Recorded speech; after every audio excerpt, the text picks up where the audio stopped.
C'est l'aboutissement d'une opération préparée de longue date avec les agriculteurs de l'Avesnois. Les uns après les autres, ils viennent récupérer leurs arbres fruitiers ici à Maroual auprès des techniciens du parc. C'est 30 arbres par agriculteur, donc qui fait l'équivalent d'un hectare de verger.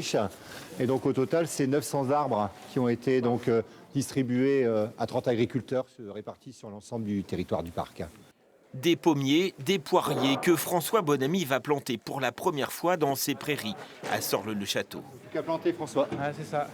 L'idée, c'est de restaurer un peu les vergers typiques de l'Avesnois comme il y avait par le passé. Et puis bénéficier après de pommes et de faire son jus de pomme surtout, qui est assez agréable. Nous, on a des chambres d'hôtes, on propose le jus de pomme de l'Avesnois et puis maintenant le nôtre, depuis qu'on en a un petit peu au petit-déj, ça c'est apprécié.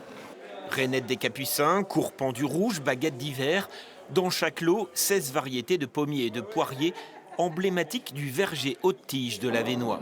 Un élément ancestral du paysage qui tendait à perdre du terrain. On a en plus des arbres qui vieillissent, des vergers qui sont anciens, qui ont une centaine d'années. Donc forcément, c'est des arbres qui vont dépérir. Et donc c'est important et urgent de pouvoir reconstituer ces vergers, surtout qu'on a de la demande. Sur son exploitation à Maroual, Nadège Dremont participe pour la deuxième année consécutive à l'opération. 8 arbres l'an dernier, 37 années, toujours avec les conseils des techniciens du parc. N'hésite pas, si vraiment on commence à avoir du gel ou un climat défavorable, à reporter ta plantation. Les arbres sont financés à 82% par le Fonds vert de l'État pour la transition écologique.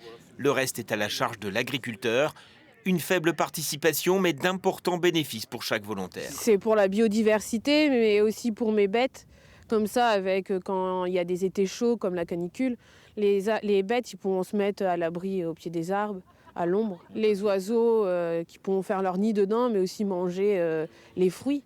Depuis 2011, 140 hectares de vergers ont ainsi été replantés dans l'Avesnois. Un grand pas dans la sauvegarde de son patrimoine génétique fruitier.